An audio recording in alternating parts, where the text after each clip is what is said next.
Yo people of YouTube, welcome to my channel. I'm Ishe Jindu or Zinyati, soon to be Zimbabwe's top real estate agent and then some. And as today is a Saturday, obviously it's Saturday Real Talk Real Estate. Previously, we just finished off my mandate trilogy and I figured it would only be right to talk about what happens next after you sign with an agent. P.S. It's a lot, but I've got you, so subscribe for real. Like this video, share this video, and let's talk about your property being on the market. Let's go.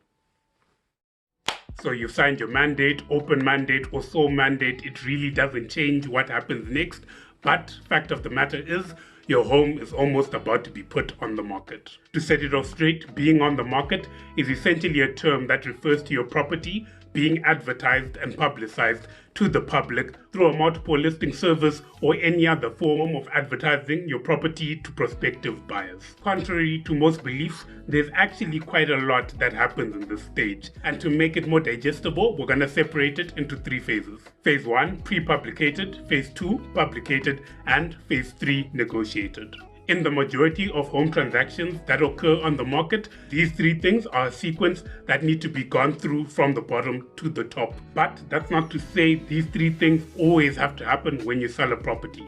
If you sell your home privately to someone you know, you might skip the pre-publicated and publicated stage to go straight to the negotiation stage, which could also be the case if you're selling your home as an individual without the use of an agent or agency, and as such, you don't have access to the multiple listing service. Going through the three phases, phase 1, pre-publication, is essentially the planning stage. Everything you do and discuss with your real estate agent or agencies before you actually present your property to the public. Pre-publication essentially begins as soon as you sign a mandate contract with an agent or agencies, and it ends when your property is publicized and advertised to the general public. Essentially, this stage acts as your game plan for discussing with your agent how exactly your property is going to be presented on the market. For you as a property owner, the main concerns of the pre-publication stage is holding your real estate agent or agents accountable. Accountable for everything like pricing your property right, taking professional photos to use as advertising material, organizing open houses and private showings and directing how they're supposed to be done, and reporting in on you on everything that's going on. If you've correctly done the pre-publication stage, you should know exactly how to measure the performance of your agent without worry, stress, or confusion. Your agent or agents should communicate with you on expected sales expectations. Why is the property being priced this much? Why is the average DOB, day on market, expected to be this long? Why do we have to do these renovations and not the other ones? As well as, why didn't my property sell when it was supposed to sell? And what's he doing about it? Every economy and market is different, so I can't give you a blanket statement on what you should expect in your specific situation, but to summarize, you shouldn't be unaware or out of the loop for these 5 things.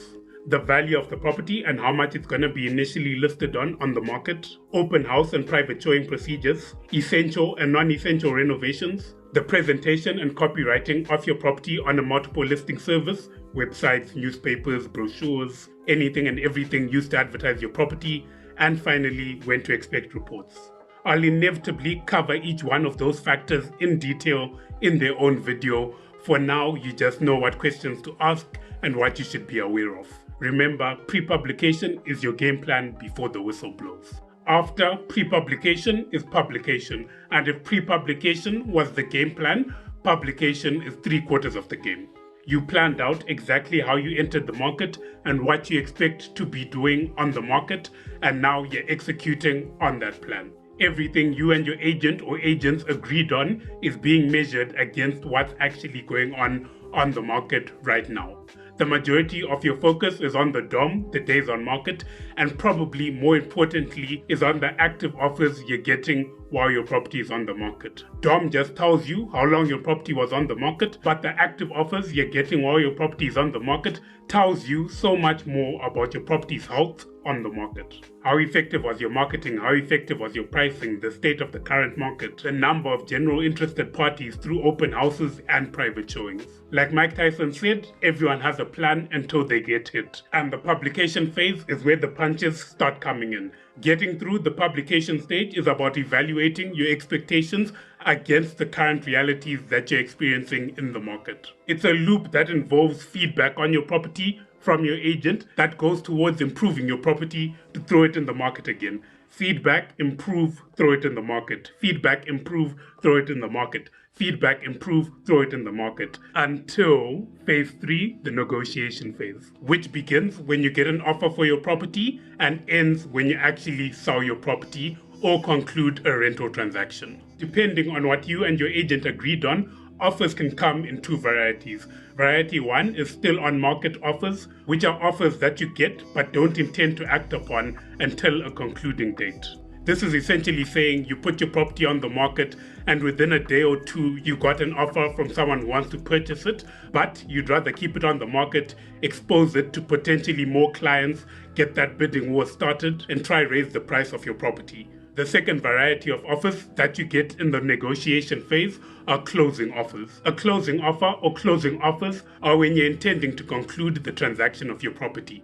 The offer you received from a prospective client or the current bidding war happening between multiple clients will inevitably result in you concluding the transaction of a property, whether you're selling it or whether you're renting it out. In this case, the offer isn't simply the dollar amount being offered to you, but it also becomes an environment of negotiation. It's rare to be in a situation where a buyer wants to buy at the exact price you set out for.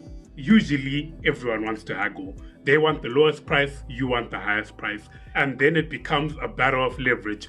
Who has what on who in order to tip the scales to their favor. You have a property they want, they have the money you want. But in the negotiation phase, more is put on offer to conclude the contract. A property owner might remove the property off the market for a deposit in order for the prospective buyer to carry out property reviews and evaluations, as well as other things like considering cash sales, mortgage credibility, and pre-closing renovations, etc., etc. I'll discuss everything in detail when we get to that video in the series. Ultimately, everyone wants to leave happy, though that isn't always the case. For now, I've been your host, Ishe Jindu or Zinyati. Subscribe for real, like this video, share this video. Ishe Jindu at ivafrica.com if you want a business inquiry, and go watch another video. I'll see you next time. Peace.